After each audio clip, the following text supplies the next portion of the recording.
flag of the United States of America, to the republic for which it stands, one nation, under God, indivisible, with liberty and justice for all. I need a motion to approve the January 8th, 2025 organizational work session meeting minutes. Make a motion to approve the January 8th, 2025 organizational work session. I'll second. We have a motion by Sheila, second by Michelle. Any discussion? Amy? Michelle? Aye. Jennifer? Aye. Sheila? Aye. Myself, aye. Motion carried. Any visitors? Public participation, no per board policy. This portion of the agenda is limited to 4 minutes per individual participant or group representative. This portion of the agenda is for the public participation and information. No student or personnel names are to be mentioned in the discussion. Some questions from our visitors may require research, thus no answer may be available at this moment. In this case, the board will usually take the question under advisement. Any public participation? Okay, educational highlights. So I have both mine and Damien's. So I can start with Damien's. So he says that this is brief because we just got back and had a few days off, but a lot of good is going on at the junior senior high school. Chief Expectations started in the junior senior high school. It is a PBIS system that the ELJ team has been working hard to reintroduce. As part of the system, students were involved in making videos and posters with which teachers used as part of their teaching. Cheat tickets are back in the high school as well. It has been very exciting, and staff and students seem to be excited as well. We finish up winter testing. The preliminary scores look good, and we're excited to look more into these. Winterfest is this week. Student Council worked hard on putting this together, and we are looking forward to ending it with the dance on Saturday. And tomorrow we are hosting the home wrestling duel during the school day. It's a great opportunity for our student body to support their peers. And then elementary highlights. Again, not a ton to update as we've been back a short amount of time. Mid-year testing has begun. Scores look good. We cannot wait to dig through that data. Winterfest dress up days will be tomorrow through next week so that all of the students can participate in that because the winning class gets to throw a pie in my face. Be fun. So pro tip, make sure that they just place it there. And No, they're gonna throw it. They're not even gonna touch it. Got it, because sometimes they smash it. It's just like getting punched in the face. Oh, I learned my lesson during Pigeon. Yeah. Right, so he wants to do it. Yeah. Oh, you better dress up. Mid-year awards will be happening on Friday for our building. A lot of students have made a lot of progress this year, so we're excited to see those. And then Saturday, we are hosting, the CPO is hosting a mother-daughter tea party event. So that's exciting. We're trying to bring back mother-daughter and then father-son activities as well as father-daughter, mother-son. What time is that tea party? 1 to 3, I believe. I'm assuming that's in the cafeteria. What? Sorry. In the cafeteria, I'm assuming. Yes. Shelley, board member appreciation month. Yeah, so January is always Board Recognition Month, and I had emailed out to you guys what we had posted, a letter that we posted on our website, and also there was some social media posting. We typically have cards. You'll receive those next month. That is from the high school. This year, they decided to participate in the student council. So there's a poster. Also in front of you, one of our leadership team members has put together kind of a goodie basket for each of you from our leadership team. So that is for you. And then we also have your certificates. So Nicole, here is yours. Thank you for all of you. You're welcome. And Michael, here is yours.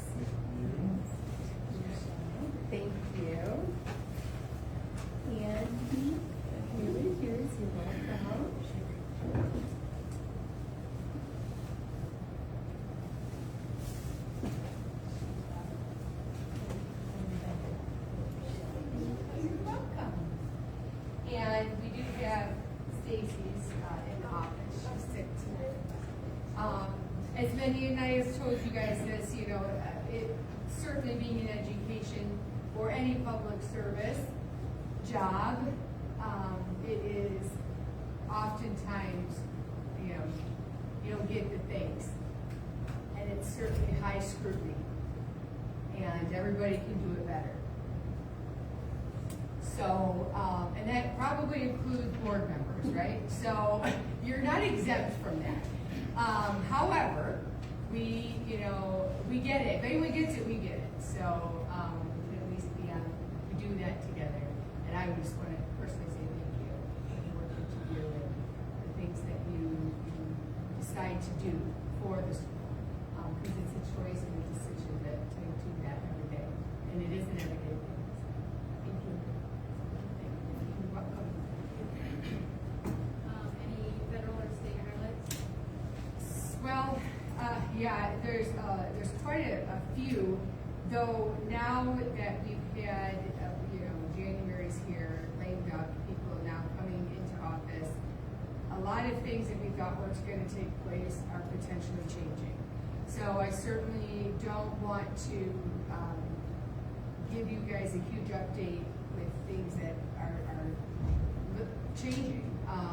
One of them you guys have maybe heard of is that they call it ESTA, Earned Sick Time Act. That's got to be in place by February 21st, well, that's fine. But all employees get earned sick time, no matter what they are. And there's a lot of questions about that. Last week at my superintendent's conference, one of the things was, what about coaches? And to me, there's a lot of questions in the air, not only just for us, but for, it's not just education, it's all state employees too. And so, it's not signed, February 21st is coming, but there's a lot that can change. Teachers are already in the collective bargaining agreement, so they're not part of, they already get this, so it doesn't really matter. But there's a lot to look at when it comes to that. But it'll be a quick move, but it'll be good. Our people get this already, so. And then, the per pupil allocations that we get from the state, there's talk of reimbursements, but they're like, not reimbursements, but like refund, like giving us more, there's a big pot of money that wasn't spent. Did you hear about that? Yeah, so. Well, that's a consensus thing, that will be next year. Yeah, yes. So there's a lot out there that is changing, and I will update you when things are final. I don't want to belabor it. Do you guys get your MAS, your Michigan Association of School Board emails? Okay, because that's how you keep up on that stuff too, is looking at those things and actively going to those sites and reading about that, because that's where the people that know these things in and out will tell you about it. So, yeah. Jennifer sends out a weekly email, and then Brad does a podcast. Yes, the podcast, people have talked about that a lot. Yeah. There's so much to keep up on. So much is changing. And then it doesn't. Then they pull it back. Yes, what's that? I think he gives you one. I don't know. I think so. Brad does a really good job, and he's been at a couple of the county school board meetings and gave updates too. Okay, any approvals or agenda additional recommendations? Okay, Cambridge and Company audit 2023-2024. So in front of each of you, I believe, we've got the fiscal year 24 audit. And so the very brief review that we usually go through on this would be, first and foremost, to just let everybody know that we were issued a clean opinion, which is also sometimes called an unqualified. It's the best rating that you can get. It means that there were no findings, nothing to report to the state. And an annual fiscal year audit comes through and checks a lot of things. Mostly it's tying back to assuring that we meet all state and federal regulations due to the fact, obviously, that we receive state money and our grants are federal dollars, food services federal dollars. So when you have those sources of revenue, which are pretty much all of it, you have to follow all of their rules and make sure that you are spending money on qualified things. So oftentimes, we hear the grants or we see things and we think, oh, that would be great, but they come with strings a lot of times because there are requirements that you spend them in a certain way. And so that's what an audit comes through and does on all levels. One of the things I'm reasonably certain none of you are going home and anxiously, sitting down with a cup of coffee to read this.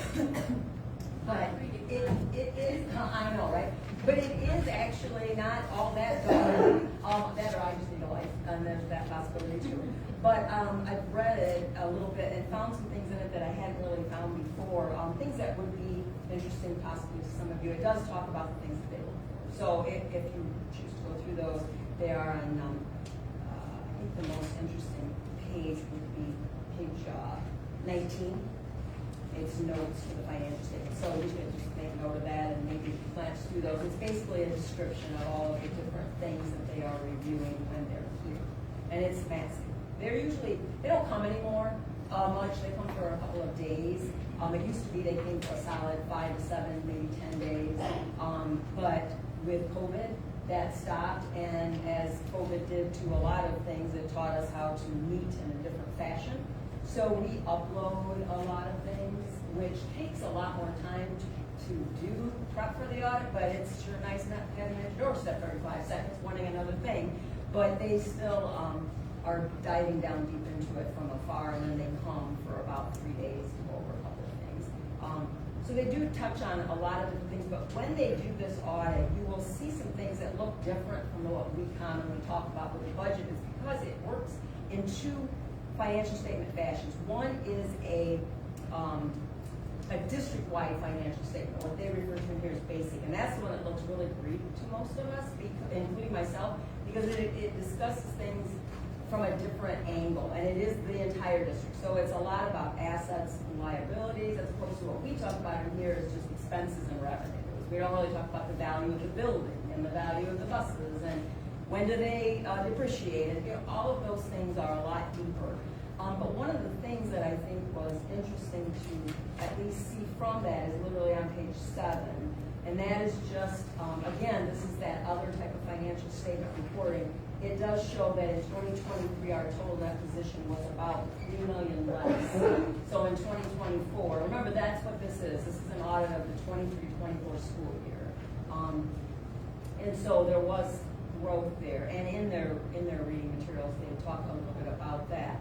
And so that looks so much different than the numbers we're going to discuss in a few minutes with the budget, because they are, like I said, district-wide and talking about a lot of the assets and liabilities different than just our revenues and expenses. Those financial statements are called just the fund financial statements, and those begin on page 45. And again, not that you're expected to go through these, but that will be a section of the audit that is much more familiar to what you normally see. It talks and looks very much like the budget I'm going to share in a few minutes. So that's one of the things that I just wanted to touch on, was just that we are audited to assure that we are meeting state and federal regulations in the area of expenses, in the area of our capital projects. So are we in line with what the state says we can do? So much of what we do is not governed by our decisions and thoughts, it's by the state. Accounting of revenues and proper use of estimating even. So in other words, think about our budget, right? It's an estimation. I didn't even realize that till today, that there's actually guidelines to that, and you cannot, exceed those estimations. And I can understand why. You have schools, padding numbers and making sure that everything looks good. And so there's a lot, and we were found to be in excellent compliance on all of those. So that was great news. And thankfully, we have had that result pretty much all of the audits. So I'm grateful for that. And then the last thing that I wanted to touch on is that in the respect of federal money, there is a thing called a single audit that came up many years ago. It was $500,000 was the threshold, and we oftentimes didn't need it. But then it went up to $750,000, and we are there. And certainly because of ESSER funds, COVID money, we definitely, we're way over that then. So when there is that type of revenue from the federal government, which is always going to be a grant of some sort. Food service, by the way, is also included in that, and food service with their free meals for everybody have quite a bit of revenue, and so that's federal money. It prompts a single, what they call a single audit. What they do is they come in and they drill down even harder on one area, and so it's got to be a federal program. That would be food service or title usually, and they dig a lot harder into that. They take everything from me, every check, every receipt, everything, and they review that. And so that's at the very back of the book, and there were no findings in that as well. And those are all guided by the Office of Management and Budget. So they are required to do that. They are raising that, I heard, to $1.5 million, I believe, next year. So we possibly will not fall into needing that, which would be great for one reason. I don't mind the audit because it's fine, but they charge a lot extra for having to do that. It would reduce the cost of the audit by a little bit if they didn't have to do that. So it would be nice if that does go to $1.5 million, because without ESSER and that type of thing, I don't think we would hit that, especially because our consolidated grant is not too exciting. But food service is something. So I'm pretty sure you probably don't have any questions, but I would encourage you to remember that one of the tabs that I tagged out was that they point out in there that if you have any questions, just give my office a call, and what I can't answer, then I will forward on to them. But this is a service that is required every year, and it is done as soon as our fiscal year closes, and it must be done by November 1st, because everything from this report is uploaded to the state and submitted by that date. It used to be December 1st, but now it's November 1st. And year before last, they were done on October 28th. So that was really exciting. It was like 2 days to get the rest of it done. So fortunately, this year we were a little bit better. We are, as you guys may have remember, Cambridge was local at the service, and they are no longer. Most all schools, auditing firms are from afar. Plant Moran is out of Grand Rapids. These people are out of Grand Rapids and Traverse City. It's another reason why doing it somewhat remotely has been very handy. But they are great to work with, and one of the nicest things about continuing with that same auditing firm is they know us as well as could be expected, and that really helps. They know what to ask and where to get that information. So that's really all I had on that, unless you have questions. Okay. And you're up again. Budget. So it is January, and that is the time that we've been doing our revision now for a few years. It used to be November. Keep in mind that our first audit is done, our first budget is created in and approved by you in June for the new fiscal year. At that same time, you also do one projecting the ending year, but project the new fiscal year in June, and there are a lot of things that are put together in about May for that. So there's still a good month to 2 months left in that budget. So anybody that's been around for a while has heard this speech a million times, which is that budget that is the new budget is got some pretty powerful estimations in it as far as what will we look like to end the year, and then what, of course, will we spend. But the what will look like to end the year is one of the things that guides the changes in January. I'm sure that it's not remarkably obvious, but your starting balance, your beginning changes, because what I projected it to be will always change to actual at this revision, because the audit is now done, and every single penny that wasn't spent was put back, so to speak, in the pot. And that then becomes the beginning balance, where mine is just a projection, leaving money to still be spent, and then June 30th, it's not going to be.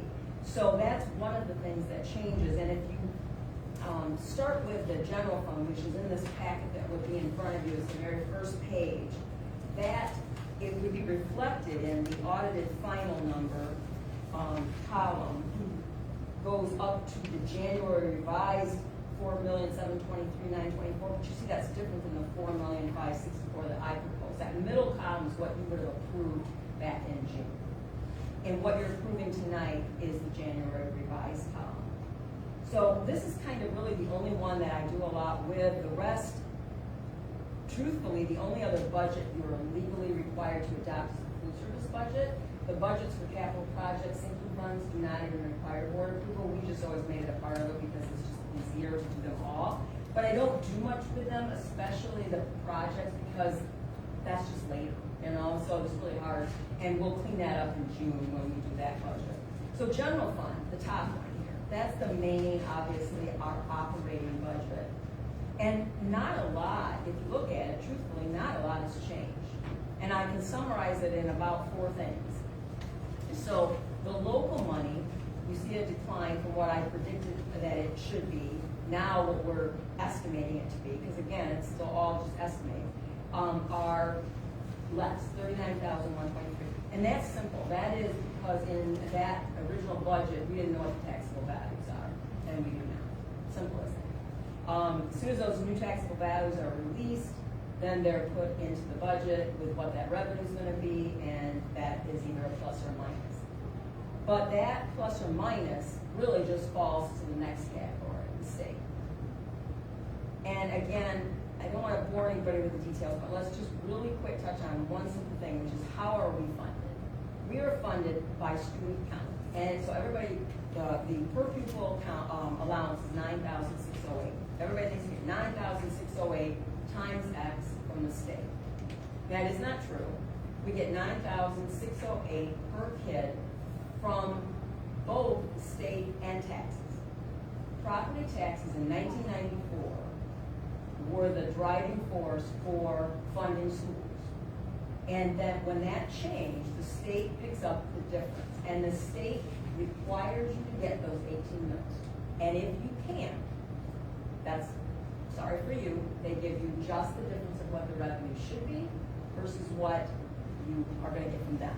So that's why state and federal money is, or excuse me, state money and local money is so important for us. We actually get, the auditor actually pointed it out because it's kind of unique for our area. Truan has mentioned it to me too before because we're so rural. We get 44% of our revenue from state aid, less than half. And that's pretty unusual. Many schools, especially in the bigger cities, get the majority of their funding from state aid. Our majority funding comes from our tax revenue, 56% currently comes from tax revenue. So when you get a change in taxable values, the state makes that up because that's out of your control. So the state will make that up. So then of that 39,000 decline there in line 1, that just flips to part of that increase in the state. So the increase in the state can be accounted for in a couple different ways. We projected a $241 per pupil increase and ended up getting nothing. The reason for that kind of generated something that we did get. So there was a little bit of an internal struggle at Lansing about the MIPSERS program, which is the retirement system for state employees, not just school. There's a division for state employees like fire and state police, I should say. So school employees, about them having more money, they wanted the rates lower. We pay a tremendous amount of money. On average, about 30% goes for retirement from the school. That's not even what the employee kicks in towards retirement. So MEA, MASB, MASA all got on this kick of making this happen. And so they did. They lowered the rate and took it away from us. So at the end of the day, thanks, but no thanks. And then on top of that, the cut in MIPSERS is extended over a 5-year period. So we didn't get the full cut at first. So to kind of make that up, they gave us a little bit of funding, and coincidentally, just because of our pupil count, that amounted to about what we lost. So we're about where we were. The amount extra isn't huge. It just amounts to that money from the MIPSERS change. It was about $310 per pupil. So we got a little bit more there because I had guessed $241. Different funding source, but dollars are dollars, right? And then there's a lot of declining enrollment across the state. A lot. It is very universal. And so they have re-implemented a pot of money to everybody, regardless, for stabilizing the enrollment numbers and the lack of funding or whatever for various reasons. It's not a big pot because we don't have that issue, but 55,000.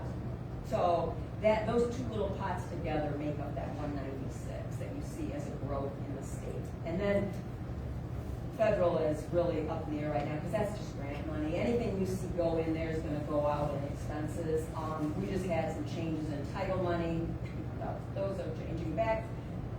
So 52,000 is neither here nor there because if you see a $52,000 decline up here in revenue, there's going to be that same decline in expenses. It's going to wash itself out. That column never really matters a lot.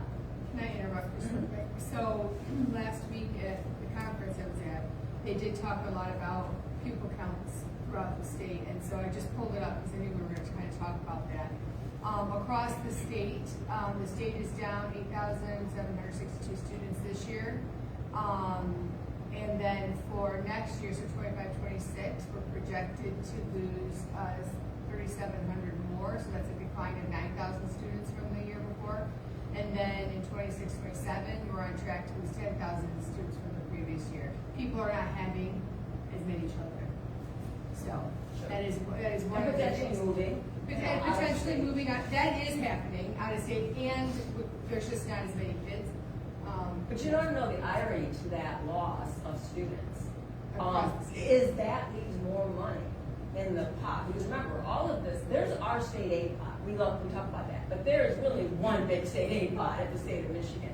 And so that when that increases, that's what generates potentially more revenue given per pupil. And it's called the CREC. It's the Revenue Estimating Conference.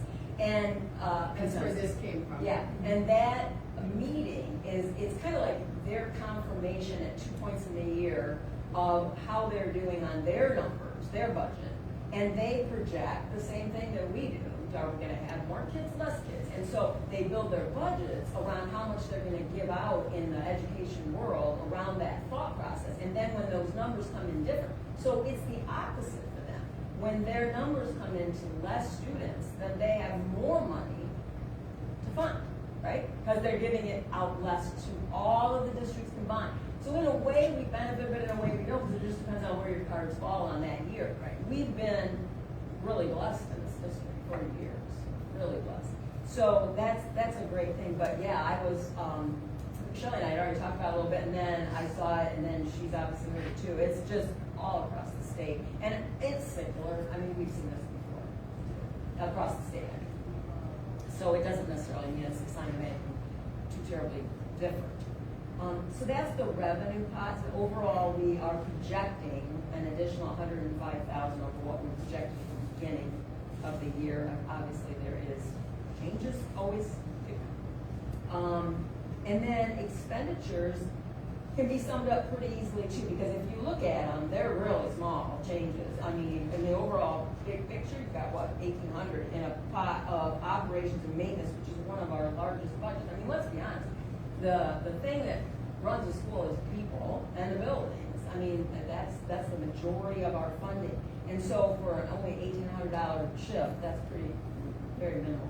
But so in your basic programs, the very first number, sadly, that is that number down. And I'll tell you why it's sad. And that is because when we put the budget together at the beginning of the year that you approved, I believe, and I think, I'm sure Shelley supports this, I always want to project not what I would call the worst case scenario, but what should be the reality, right? So we predicted in that budget, we estimated every staff opening to be filled. And we have to project what are we going to guess they'll cost us, right? So when I first started here, we projected BA3s would be what we would hire people in. Now, we're not seeing a lot of out-of-school people. We're seeing people from other districts or whatever, experienced seasoned teachers. So now I'm at an MA7, usually is what I estimate. So an MA7 with benefits, shocker number here, per person is about $75,000. So times the 3 people that we were unable to fill with that type of a body, so to speak, and we are using a long-term sub, that cost is $26,000 because we don't have any benefits on it. Now, you also don't get the quality, probably, maybe, I don't know, but I'm just saying, it's not a great thing to not have those positions filled, but it's not, but it's what's guiding that number is all I'm getting at. It's what changed it. I don't think we would ever want to do our budget any differently. I wouldn't want to have projected that we wouldn't fill them, because then had we filled them, you'd be looking at that going in the opposite direction. I'd much rather look at it this way than the other way. And so, and a position could be filled any time of the year. It doesn't have to be. We have teachers, as you guys well know, looking to come here. So, Which is why Yeah. that number of an MA7 is another part of that. So there's 3 things. I had 3 teachers at that original projected thought process of replacement, and then replacing them with long-term was a difference of X, okay? Then we also did add 2 positions, which are being filled by long-term at Central Elementary. But then the other difference is that MA7, well, I predicted that, but somebody come in at an MA14, or somebody come in at a BA1. There's an up and a down and up and down. Somebody, I project them to be full family insurance, because that's $25,000 a pop from us, our pop. So I go worst case scenario there. We have people come in, they're single, or maybe they take cash in lieu. So that changes that. So all of those things change, which is really the main gist of this revision. There isn't a lot more meat here than that. And we used to do it in November. That's because truthfully, in November, oh my gosh, I remember when you hired, school started, you were kind of done. You're done. You don't hire anybody, maybe. Oh, by November, or by this revision year, I've had people come, hire, and we even replaced. I mean, so that's just what it is nowadays every year. That's not specific to schools. So the January revision is a much more reasonable date to do this. Almost every school that I've talked to recently, everybody I talked to recently is like, I can't get help right now, I'm going to my January revision. So I know that a lot of schools do January. I think November is just way too premature to give the board a fair shot of hearing where we're at. So overall, the picture, not a lot of changes from what you see was proposed. I don't know if there's any questions specifically to this.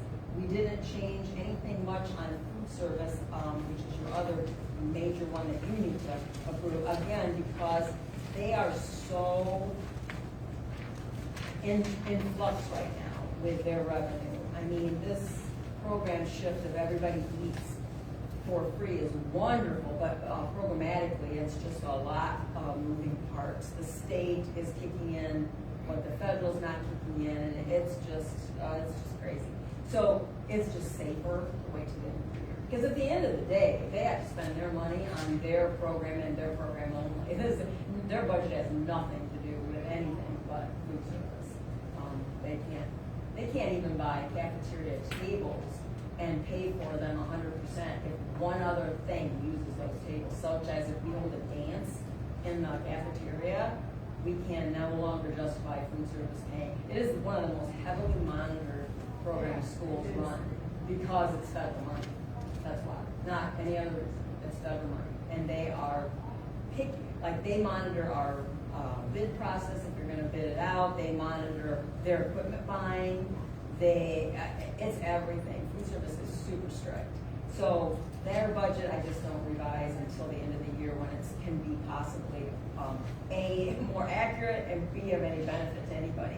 At the end of the day, without a doubt, I can promise you that again this year, they will have money that will have to be spent. they're only allowed to have so much. They're only allowed to have a fund balance of a certain dollar amount, and unfortunately, the state's not raising that. For 2 reasons they need to raise that. One, because of this influx of money, but also because everything costs so much. They're not, I mean, groceries, I did that in our last budget. My God, 4 times, I think, what I had budgeted the year before. So that should right there eliminate them, the state or the Fed, saying that they can only have an X fund balance because they need a higher fund balance to pay for those groceries.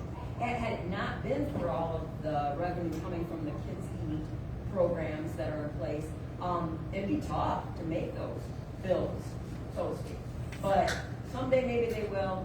The unfortunate part of what happens is at the end of the year, in January of the next year, so now you're 6 months away, the state comes through and says, your fund balance was X too high. You need to spend it by June. Now you have 6 months, and it's usually so much money. The only thing is big ticket stuff like equipment. And equipment takes too long to come in. And if I don't have it checked up by June 30th, I get written up in this lovely little folded piece of paper here. So it's just like out of my control. And those are just kind of the hoops that we get to deal with. And that's fine. It's just that it's an ever-changing world, like Michelle like I said that a little bit ago. It's always changing. You can't really ever get too much information because it will change. And then the last two would be your sinking fund D. No, I literally didn't change anything there other than the beginning balance that was changed from the audit. Sinking fund C is still hanging in there for some, those were leftovers, some change orders and such, so we're working on those. And then the debt retirement fund will definitely close by the end of this year. And again, those are not budgets that you're technically approving. That's why I don't really update those too much right now. So I think on my notes, yeah. Does anybody have any questions? Sorry, I didn't ask them.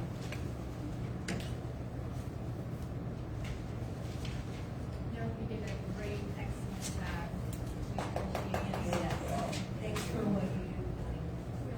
I What just you're love saying my is- numbers.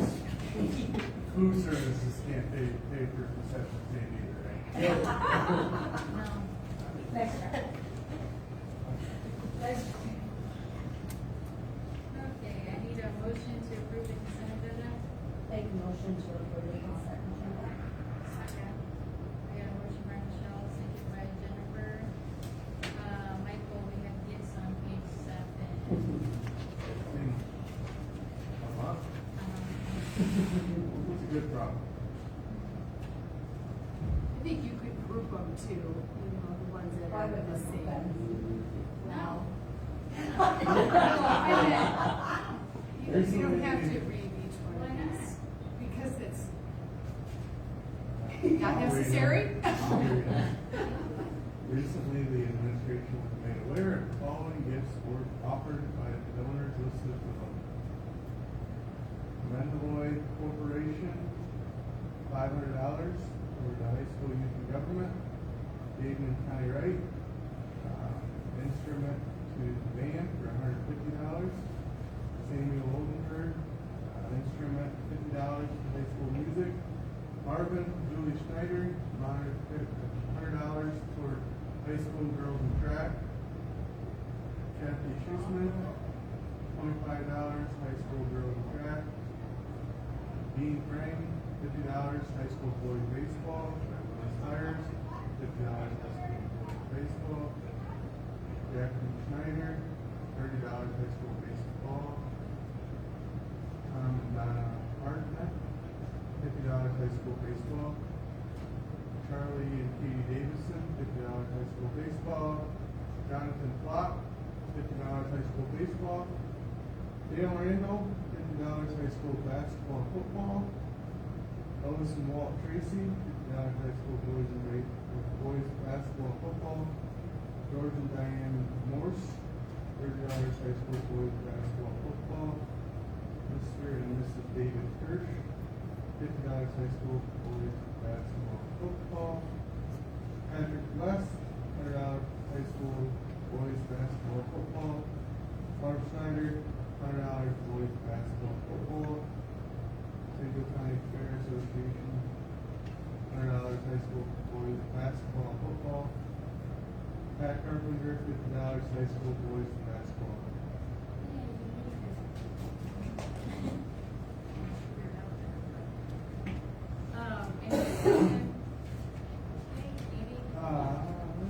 Amy? Was this, the consent agenda was over with the coaches agreement I talked to you about earlier, Kelly? No. Is that in that or? That would be an action item. Yep, because it's an addendum to the purchase contract. Yep. When we hire the people, that would be part of the consent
approve the 3 additions to the teacher contract that are described in the tentative agreement as presented.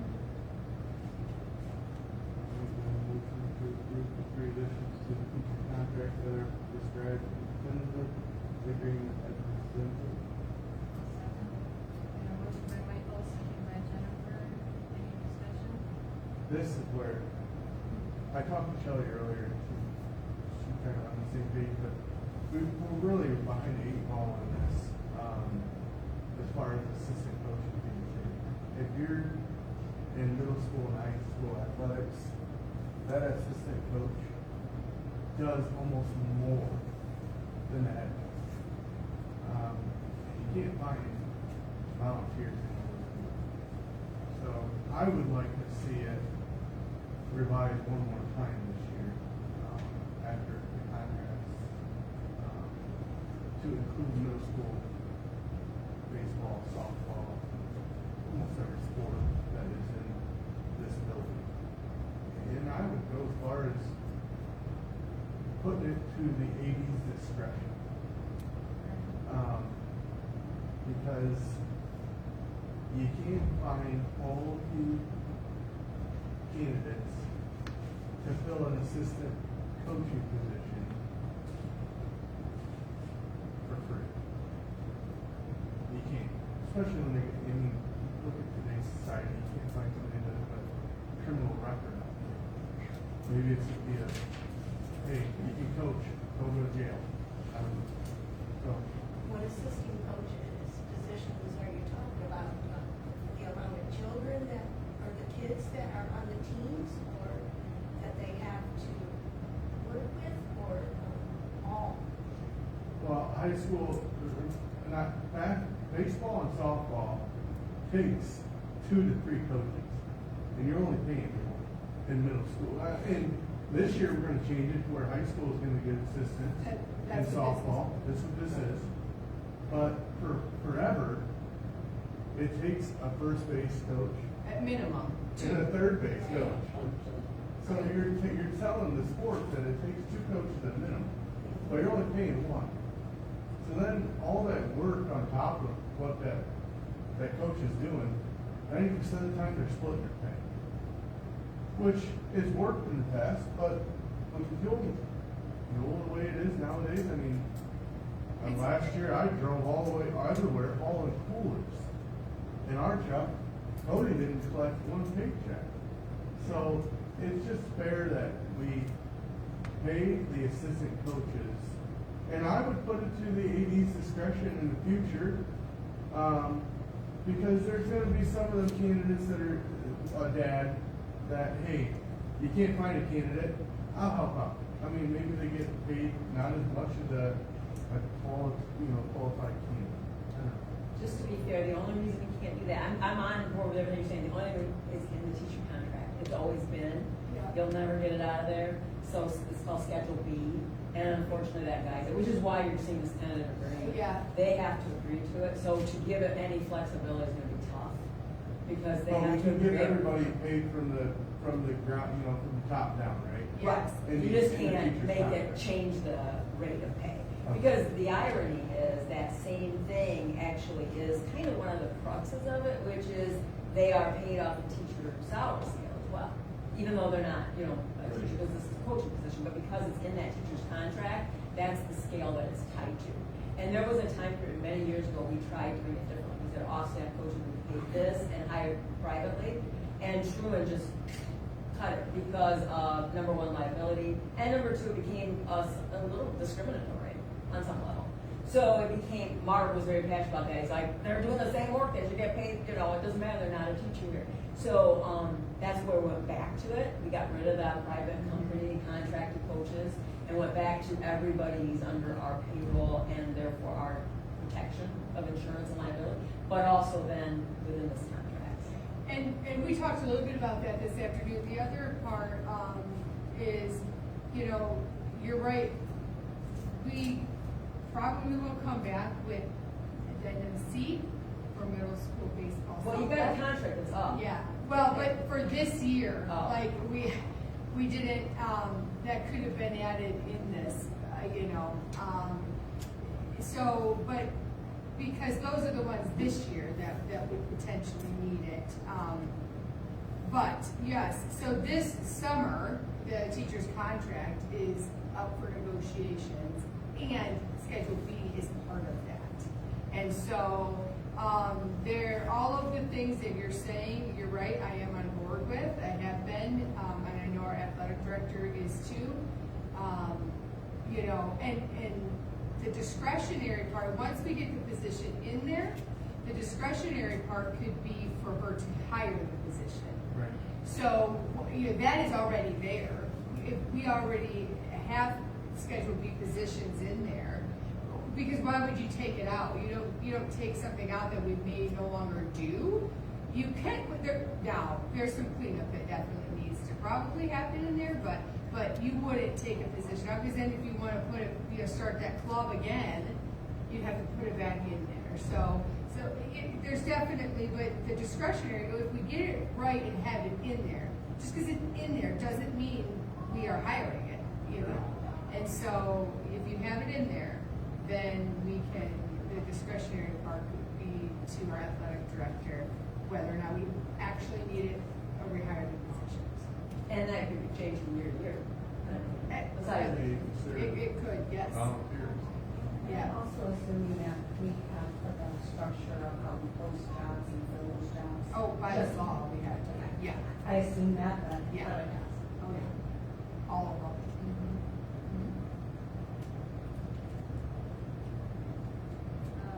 Michelle?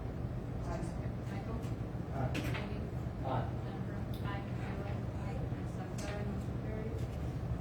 I need a motion to approve the resolution calling the election and placing the operating millage renewal proposal on ballot. Make a motion to approve the resolution calling the election and placing the operating village renewal proposal on the ballot. Motion by Andy, and second by Michelle. Any other discussion? We talked a little bit about this at our last meeting. This is a true renewal of what we did. So, we could have extended the years, we could have increased or asked. It's not, this is part of that 18 mil that Connie kind of had talked about. Well, And, not kind of, but she did talk about, and this is that. and this is the one that affects only, second homes, because it's not primary residence as far as, Yeah, always have been, it's the same. yep. This is, yeah, How many years has this been? 6. Yep. Same as always.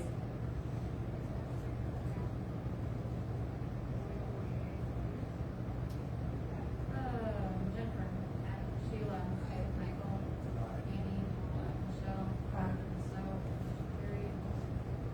Announcements and comments, there's not a work session scheduled for February. The St. Joseph County School Board Association meeting will be hosted by Poland Community Schools on Tuesday, February 4th, 5 to 5:30. New member orientation, that would be for Stacy. 5:30 is all hers, the social time. 6 to 8 is SAB program. I encourage you all to come. Meeting of the Board of Education will be held Wednesday, February 19th, 2025, 6 p.m. in this room. President and superintendent updates. We have the board training, working as an effective governance team. We'll be here in this room March 12th at 6 to 8 p.m. You should have received an email from me stating, please come to this. We're having MASB come and do this training for us. So it's kind of a mandatory. And we decided March, we had talked about sooner, but with, 2 meetings in January, and then the county board meeting in February, our board meeting in February, we might as well do 2 in March, so we pushed it We out. have 3 in March. 3 in March. So we got the 5th, the 12th, and then 3 Wednesdays in a row. Because there's a work session in March, which we have canceled that in the past before, Right. typically. Doesn't mean we will, but just, yeah. We usually cancel it. We don't have anything. No, but we put it on there, but yeah. So we'll see if we're gonna cancel it or not, but try to be there. You should have received your Hall of Fame invites. Brooke sent them out. It's the February 22nd, that weekend. We're doing it at the Midville 12. Dinner. That's what we're doing this year. So if you haven't received your invite, give them Brooke. I will be there because I'll be in youth government and Lansing with the kids. And then yours. Winterfest again this Friday, so at the game, so feel free to come. I've got two things. One, vape sensors. We are getting vape sensors in middle school, high school bathrooms. I'll keep the board posted on the timeline. So, we are just now approving that. Damien's been working hard, actually with our tech team too, on, which companies and having them in and doing all that. So, those will be installed and, we'll be working in all of the bathrooms here in middle school and high school. And then, just a brief update, this year was the first year that we, as a county, did a school of choice timeline. We've talked about this, that where we only accept students in the first 3 weeks of the semester. That's this Friday, by the way, Katie. So, it doesn't mean we don't accept students, but if they're school, if they move here, obviously, but school of choice is shut down throughout the county after the first 3 weeks of first semester and the first 3 weeks of second semester. And it has really been really nice. Caught some people off guard. It did, but everybody's sticking to it, and we certainly aren't seeing that jump, knee-jerk reaction when it jumps schools. You still do see it, but less and less, and so that's one of the, we're trying to, it has really been nice too, because the kids that we have are the kids that we have. So when we talk about enrollment and all of that, there are kids we're turning away for various reasons, and we've kind of talked about that too. But it's almost like we're right sizing with our kids, and it feels good. It looks good when you're here. You see it, and it definitely is nice to see kind of the same, kids kind of walking through the halls. And, you definitely have, new ones, but it's not every week a new kid is here or there or wherever. So it's kind of a stressor, I don't know that we realized was there, but in thinking about it, because Friday, so we were technically a whole year into it because then it's closed. It really feels like it's the right thing to do for us.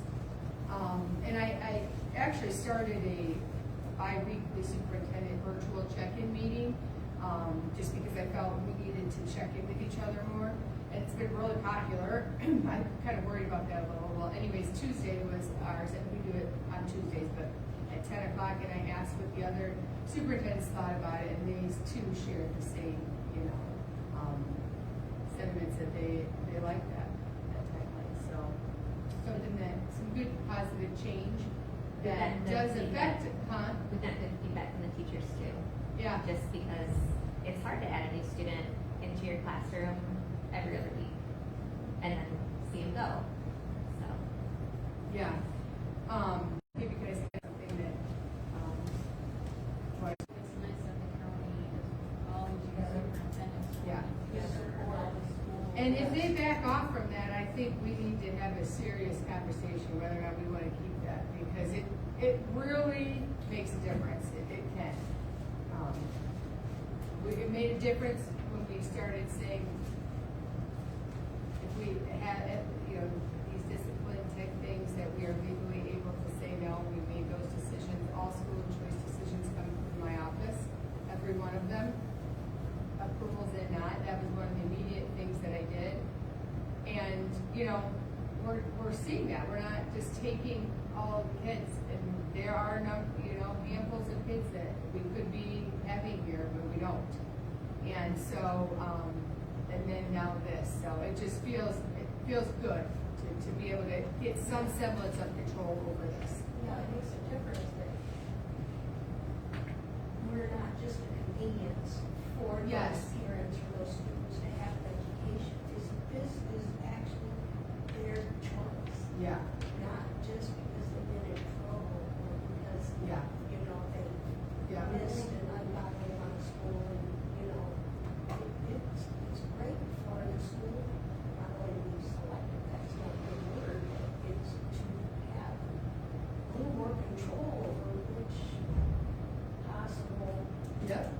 troubles might come their way. Is it a family that really needs us to help them? And there certainly are those, absolutely, and open arms, you know, but yeah. I mean, I like that we really giving them some time to actually think about it, not have that knee jerk, because how many times have we seen we Oh. left, and then it's like 2 weeks later, like, I don't know what we were thinking, they're back, right? Yes. Yeah. Yes, and so, that has been a discussion, you know, say mid-October. Well, you can fill the paperwork out, but, you know, we will come back to you in January with our decision. And we will re-ask you some of these questions, because your situation, so therefore, you still need to be in school, so you need to go back to the district that you were in. And it, you know, we always work with our kids, so it's kind of forced some of that to happen in other places, which is nice, so. So any of the applications that you did September to December. December, you review in January? We review, if at all possible, I like them to have to refill it out, because the couple of questions that are stipulations could change from, you know, those records can definitely change. And it doesn't even matter what they say, I won't sign off on a kid until we actually get we connect with that previous school anymore. Good. We don't, and that means they might not start on time, but we are not doing that anymore. When we say yes, we know at least what we're saying yes to. When you say yes. Huh? Well, when you say yes, they're yours forever unless they move out. Yep. If they leave, they have to reapply. So, so. Shelley, this is something you implemented when you came in, this The- is something you started. That part, yes. The 3 weeks, is something that was part of our superintendent group, yes.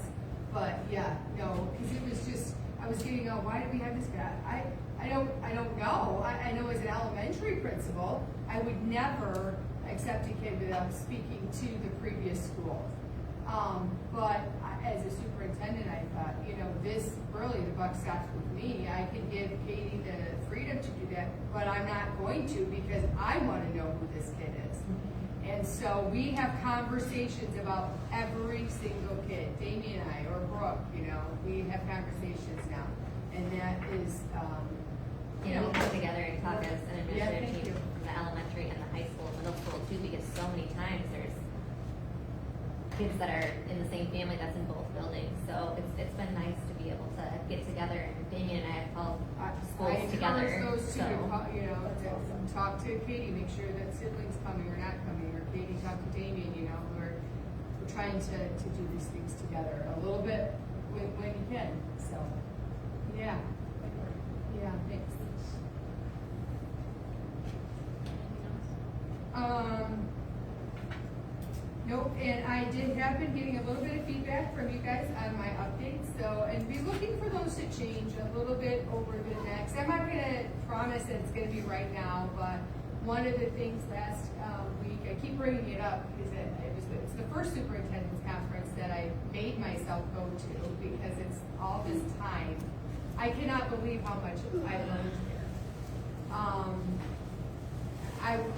It was really great, but one of the things that I did is I went to all of the different breakout sessions where it was really for almost new superintendents, but it was about board communication and about how they run their different leadership team meetings and building, you know, different cabinets and from really big schools, but boy, it was really interesting. Dearborn, public schools, he was amazing. He literally has deals with the same things that we do. And they're in it's just, the job's the same. And so, there's some things that I need some space and time to kind of figure out how I want it to work, and then have the flexibility for you guys to change it if it's not working. But really try to get a system, and then also I don't want to just throw it at my leadership team saying this is what I need from you, because they're going to be a part of this in the middle of the year. You know, kind of work through it with them as a team too, to see. So, you know, trying to get more on the schedule with that, and now that I kind of have an idea of what the role entails, right? So we're 2.5 years in, and it really, it takes that long to feel yourself out. But it was a great conference, and I'll be showing you guys some of the stuff that I learned too.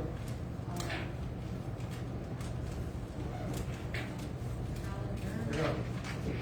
I just wanted to say, Cody, thanks for everything you're doing right now. You guys are rock stars.